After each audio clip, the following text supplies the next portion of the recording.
Welcome back to Unlocked. Thanks for listening. Once again, this podcast really is growing thanks to you. So if you don't mind sharing this with somebody you hate, maybe sending it to an enemy or anybody, it really helps out. Thanks for helping us grow the channel. Click subscribe and do all the fun things. I wanted to talk about sales, not necessarily about sales in general, great topic. Just I wanted to speak about what sales has taught me and what are the main 6 things that I could recap in my head that when you go, if you're deciding what to do, if you're in a career that might involve sales, or if you're even just looking for a career, why I chose sales. And to be honest, that wouldn't be factual. I never chose sales. Sales were involved and I was kind of against sales. So we'll kind of preface it with that. A lot of times people are against going into sales because it requires commission, or it requires, for you to do a lot of the work without having any guarantees. People sometimes are scared of that. Now, I would recommend, even though there is not necessarily a guarantee in the sales world, that you should still consider it as part of your career and maybe set yourself in a position that you don't have to spend a lot of money on your bills every month if you're in a moment like that, so that you can learn sales because of everything that it teaches, even though some sales careers, I'm sure, do have a guarantee, but the best ones probably don't. Even though guarantees are not necessarily the best, you can always look at averages and say, hey, I know there's no guarantees in this sales position, but you can ask the manager or the interviewer, so what is the average paycheck? And, you consider yourself at least average, you'll be around that. So that's just to kind of set you up. Now, there's a lot of things that, the sales world can teach you. And the first thing, and to me, like the first one that came to mind, is really resilience or grit. So when you think about sales, there isn't a single aspect. There's not a single sales opportunity, whether it's, warm leads or over the phone, door to door, which is what we do, or, direct selling, indirect selling. There isn't an opportunity in sales that just you do a pitch and you get a sale. Every single sales opportunity is going to require a lot of rejection, a lot of no's, a lot of negativity for you to find success. So, for example, in door-to-door, we tell people, hey, you need to have 40 conversations a day. And in a great day selling what we sell, and again, it could change from roofing to pest control to solar to internet to whatever it is that you're selling. But in what we do, which in this case, we're talking about fiber or internet, a fantastic day, a 10 out of 10 day is going to look like somebody having 40 conversations, talking to 40 different homeowners and closing on 3, meaning they are getting 37 people to basically reject them and say no to them in all kinds of formats and ways. So you learn that, you learn in school that no's are bad, the red pen is bad and F is bad. Then you move into sales and you realize no's are actually good. There is no way somebody can get 3 yeses unless they can hit 37 people to say no to them, for most cases. So what does that mean? You're going to learn how to have grit. You're going to develop a backbone, a thick skin. And you might be like, well, I've never been good at that. It doesn't matter. You will learn, as long as you do not quit, how sales will just get you through the grunt of going through 37 no's a day. That'll mean a good day. Can you imagine a bad one? A bad day might mean 60, 70, 100 no's. If you're in a retail setting, it might mean 300, 400, 500 people a day saying no to you. And there's no way to escape that in any sales opportunity. You will learn how to have grit in the business world. I believe that this applies to your dating life. This applies to every relationship you have. This applies to sports. This applies to everything. Any person that has ever done sales, they'll tell you, hey, learning how to get rejected, learning how to not be offended on the personal stuff, learning how to just get told no over and over is a great skill to have in business. And of course, something that we should look at a lot closer. The second thing that I think sales teaches you is overall communication. Communication is a very broad topic over there. So breaking it into like verbal and nonverbal, I think sales is just a verbal way to communicate at a higher level. Somebody that can sell, like if your girlfriend wants to go eat sushi, you want to go eat pizza, you obviously end up going to eat sushi. She made a sale. Everything is a sale. Every conversation, somebody's persuading for something. Either you're selling or you're being sold. And I remember reading that book, Sell or Be Sold by Grant Cardone, and how he talks about like in every sale, in every conversation, there's a sale to be made. Most people understand sales as a transaction of an item or a service for money. And while that is sales, that is not the only thing. Sales also involves, it could be a presentation, it could be any persuasive situation. I think you learn to communicate a lot better. You learn to speak faster. You learn to slow down. You learn to mirror somebody's body language. You learn to read people's movements, the way they act and behave. You learn to, if a car is going out of the driveway or going in, how that could be different, how you could use that to enhance the conversation, to get into the door faster, how to soften up the bodyguard at the entrance of the building and make him your friend in 30 seconds. Your ability to make somebody feel loved in 30 seconds, get in and out of conversations. That is a communication level that I think you can really, really grow by learning how to do sales, because you will have to perform at your highest level. Non-verbally, and we talked about, signs like somebody going in or out of the driveway, like somebody's hands being, up or somebody's hands being down. You think about, and here's what I would like you to think about. Imagine the flight attendant doing all the signs, before the plane takes off, where they're moving their hands, left and right, exit, the door's over there. Imagine them doing all of that without moving their body. Like, it would be odd, right? And so a lot that I learned in sales is your distance to the person.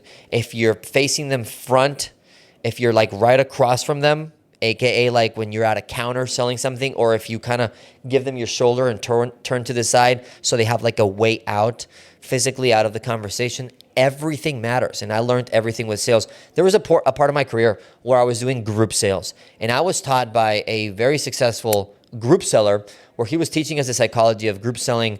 Began in the 70s in the United States selling car parts.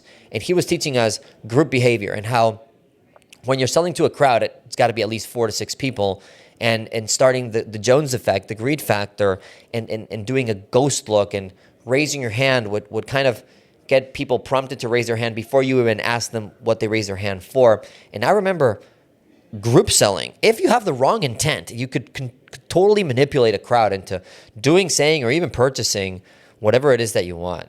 Of course, applied with good intent, it becomes, a great skill in sales. I remember communication as a group was one of the most effective things, because when you can influence a crowd and you can kind of get buy-in from a group of people, it becomes almost like a magnet, and it almost gives you automatic credibility no matter who you are, what you're doing, or what the product it is that you're selling. Whatever you communicate now has validity because there's 4, 5, 10, 20, 30, 50, 60, 100 people listening. So the product or service becomes irrelevant.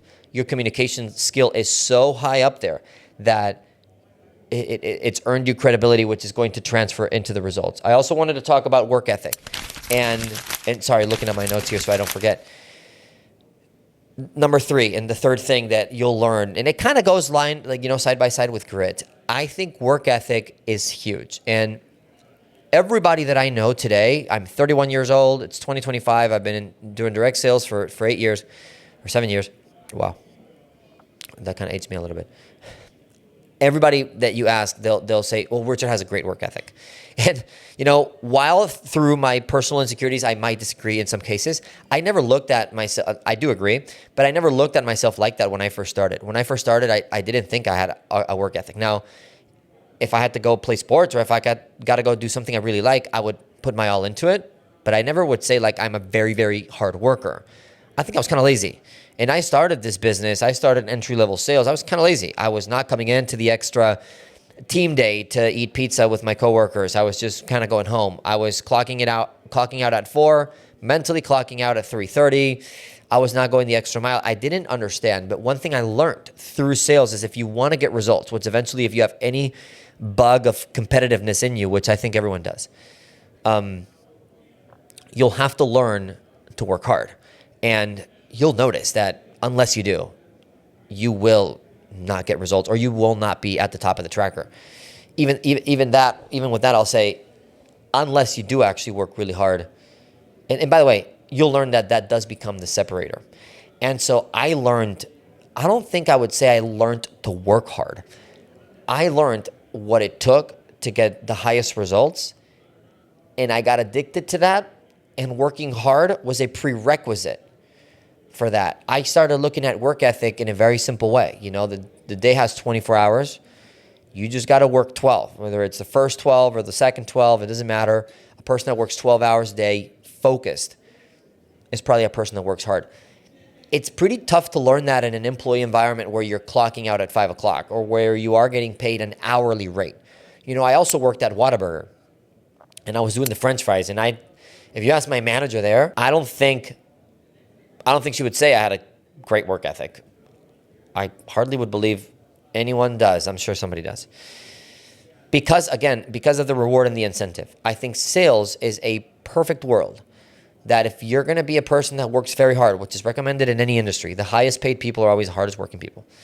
I was listening to Tom Brady the other day, and he was saying the reason why he's the GOAT and he was so good is because he would watch hours and hours and hours and hours of game film at night. And he would play against Kansas City, and he would play the Chiefs, and he would know every movement before it happened because he had studied every single step of every player on the Chiefs for months.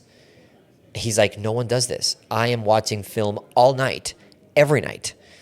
My last Super Bowl I was a part of, I was 2 weeks of watching film. Friday night, I was just going through the film more. I knew Kansas City's defense better than they knew themselves.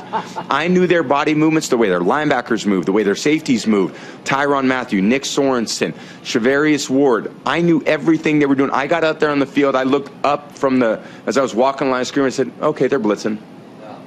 And then I was dealing with it right away. I walked up, I said, okay, they're going to bail to cover 2. Ball snap, cover 2. And I knew I had the answers to the test. That's where I was great. That's where my magic superpower was. It wasn't how fast I could run. It was how fast I could diagnose what they were doing. What's the special quality? What's the internet speed of me as a quarterback? And when you think of Tom Brady and you think of work ethic, you think like your first image that comes to my mind is him training a lot or him sweating or him like practicing. But what it really looked like is him not sleeping or sleeping less so that he could watch more and more game film. And I think that's very similar to what happens in sales. A lot of times the person that's the best at selling or the hardest worker in sales, they spend a lot of time learning and they spend a lot of time practicing and they spend a lot of time role playing. Professionals normally role play twice a day. Kobe Bryant role played 4 times a day.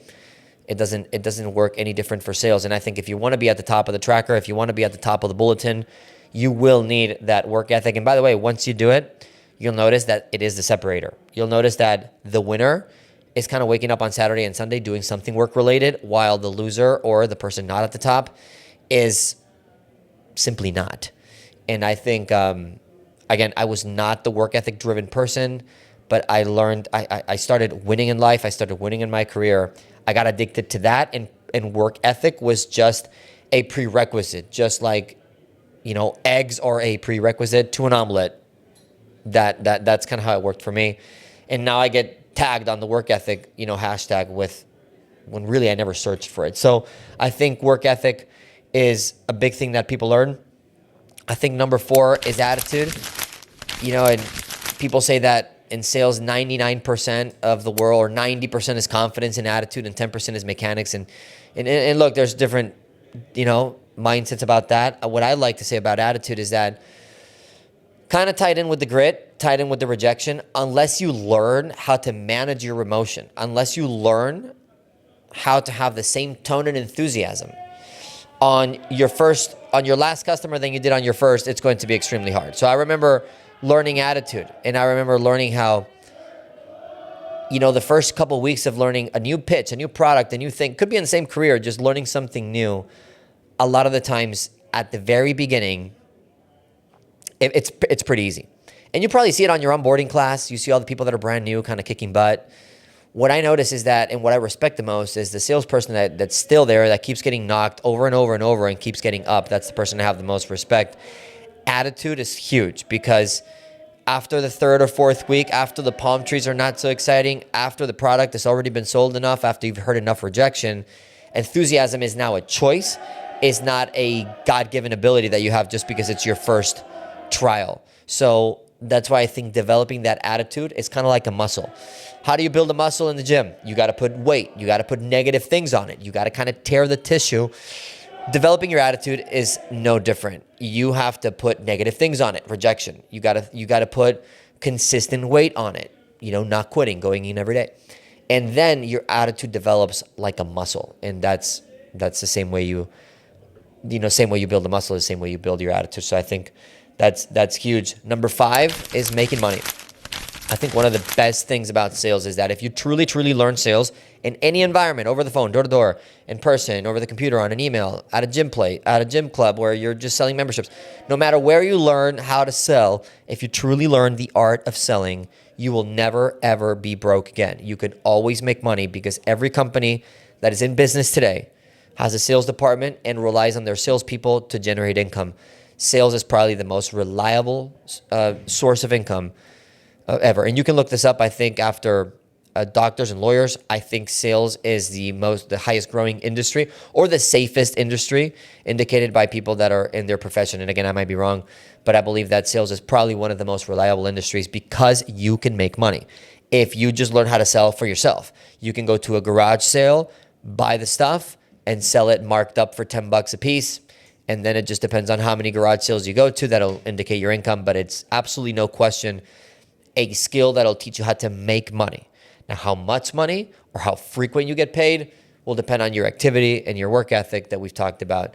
But one of the things that I think you'll never regret about learning how to sell is that in any resume, on any interview you ever do, no matter what, it'll always be a skill that the interviewer or the person would like to have, because nobody wants to make less money, if that makes any sense.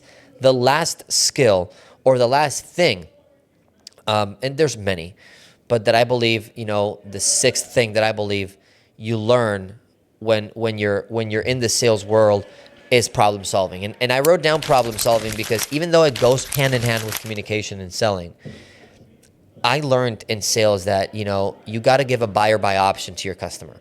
You have to learn to phrase things in a way that you're always winning. You have to learn to take accountability. You have to, in a sales world, you have to learn that it doesn't matter. Like, if you got, T-bone in the highway, you got to figure out a way for that being your fault, because sales is always like doing the math backwards and backtracking to the point that you could have solved it. Even though sometimes it sounds unrealistic, even though 90% of the times you probably can't solve a problem. If there was a 10% chance that you could have done something about it, you just choose to focus your energy on that 10%. Not that it's guaranteed that it'll be fixed, but you focus your energy on that 10%. And I learned through sales that here's how you know you're probably in sales. Like, I remember my wife, girlfriend at the time, telling me stuff like, hey, like, you don't need to sell me. And I was like, well, this is just the way I speak now. Hey, don't try to fear of loss me. Don't try to FOMO me, or don't try to create urgency. I was like, this is the way I speak. Problem solving and learning how to, move through an obstacle, jump through an obstacle, learning how to maybe just ignore the obstacle sometimes and getting straight to the solution. When it comes to a restaurant reservation, when it comes to a relationship, when it comes to a workplace issue, when it comes to, you're out there shopping, you're out there doing your life, problem solving, and your brain will naturally go into sales. Like, what would I have to do if this had to get done no matter what? And I remember learning that in the field. I remember learning that with customers. I remember a customer that might have not wanted the product I have and wanted something else. I had to learn how to, I have to learn to take this person's money somehow ethically. I have to learn to maybe get back or follow up with the customer if it's not the right time. I have to always make sure I win. And again, a lot of times you don't, but in sales you do learn how to phrase, how to work around things. And I think it naturally spills into your personal life. So those are the 6 things. Just to recap, the biggest things that I learned through my career in sales: number 1, grit, resilience; number 2, communication, verbal and nonverbal; how to have an actual work ethic and work hard as a prerequisite; how to have a great attitude; number 5, how to make money; and number 6, how to problem solve almost in any situation. So if you think this helped you, again, I'd love for you to like, share, subscribe. If you think it could help somebody in your circle, please send it to them, and we'll see you at the next one.